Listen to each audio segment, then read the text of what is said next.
안녕하세요, 여러분. 노엘입니다.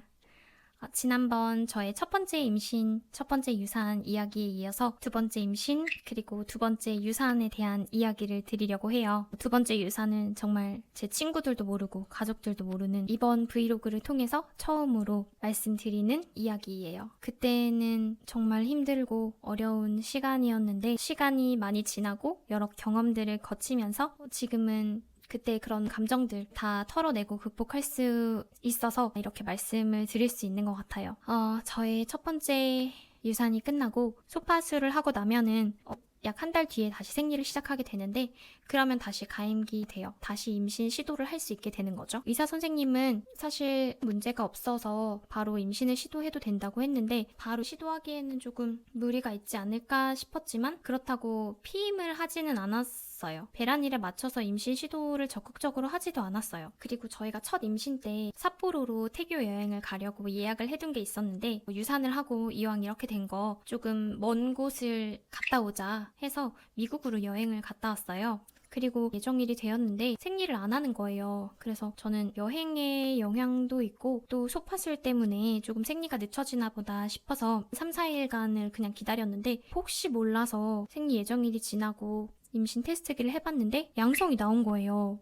설마 또 임신이라고? 이렇게 바로 임신될 수 있나? 근데 처음에 임신을 했던 것처럼 마냥 기쁘지는 않더라고요. 그래서 당연히 친구들이나 부모님들에게도 이 사실을 알리진 말자. 이번에는 진짜 한 10주 넘어가서 알리고 그 전에는 절대 얘기하지 말자 하면서 남편과 둘만 알고 있었어요. 그리고 산부인과도 조금 늦게 가기로 했어요. 지난번에는 4주 조금 넘어서 갔을 때 제가 아기집을 못 보고 왔었던 기억이 있어서 이번에는 아기집을 확실히 볼 수 있는 5주차에 가자 해서 5주차에 병원을 갔고 아기집을 확인하고 그 다음 주에 심장 소리를 들으러 오라고 했어요. 그리고 나서 저는 또 웹사이트에 폭풍 검색을 했죠. 계류 유산 후 재임신, 유산 후 임신, 유산 후 출산 이런 것들을 많이 검색을 하면서 또 모든 게시글을 다 찾아봤었는데 대부분의 많은 사람들이 유산을 하고 그 다음 임신에 대해서는 성공을 하고 출산까지 잘 하시는 경우가 훨씬 많더라고요.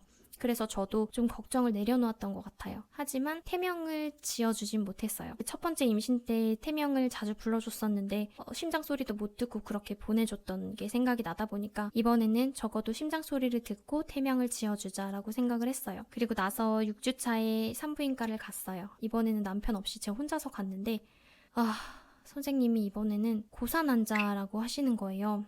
고산환자가 뭐냐라고 했더니 아기집만 그냥 크게 덩그라니 있고 아기로 보이는 배아나 난황 이런 게 아무것도 없는 경우를 말한대요. 그냥 정말 아기집만 크게 있었어요. 그 안에 아무것도 보이지가 않았어요. 그래서 이번에도 유산인 것 같다.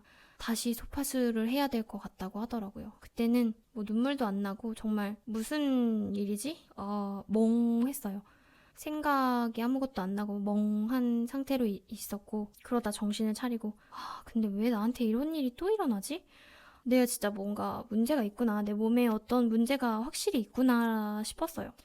어쨌든 소파수를 또 해야 되니까 저는 회사에 얘기를 해야 됐었는데 그때는 저의 직속 상사에게만 조용히 말씀드렸어요. 제가 또 유산을 했다. 다른 분들에게는 비밀로 해달라고 말씀을 드리고 휴가도 이제 제 연차를 사용해서 쉬고 소파수를 했어요.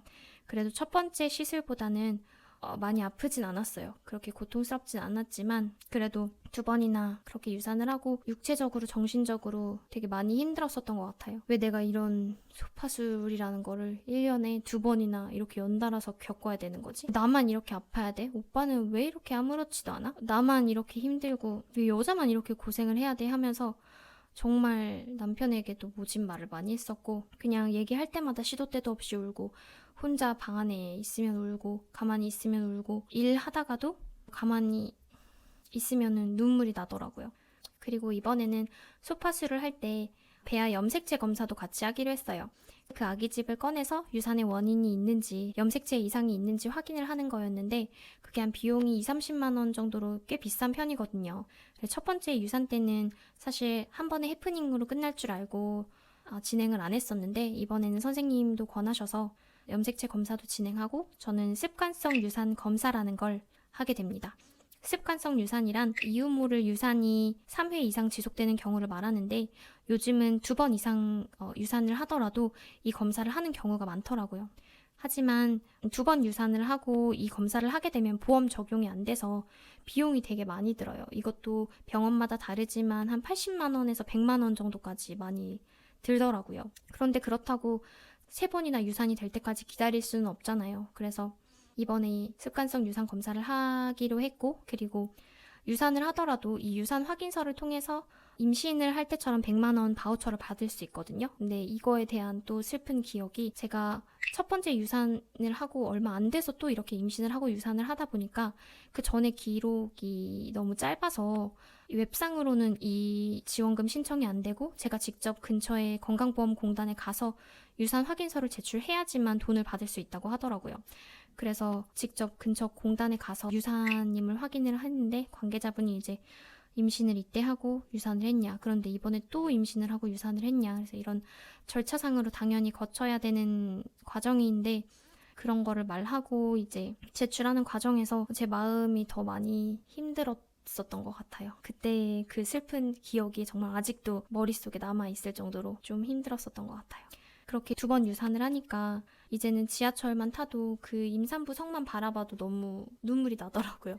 그리고 지나가는 임산부만 봐도, 지나가는 아기들만 봐도 되게 가슴이 뭉클하고 계속해서 마음이 무너지는 느낌을 받았어요. 정말 이 상태로라면 내가 다시 임신을 해도 걱정만 하지 이 임신에 대해서 온전히 기뻐할 수 없겠구나 싶어서 임신 시도도 조금 쉬기로 했어요. 그런데 또 쉬기로 하니까 초조함이 생기더라고요. 나는 그러면 언제 임신을 하고 언제 아기를 낳지?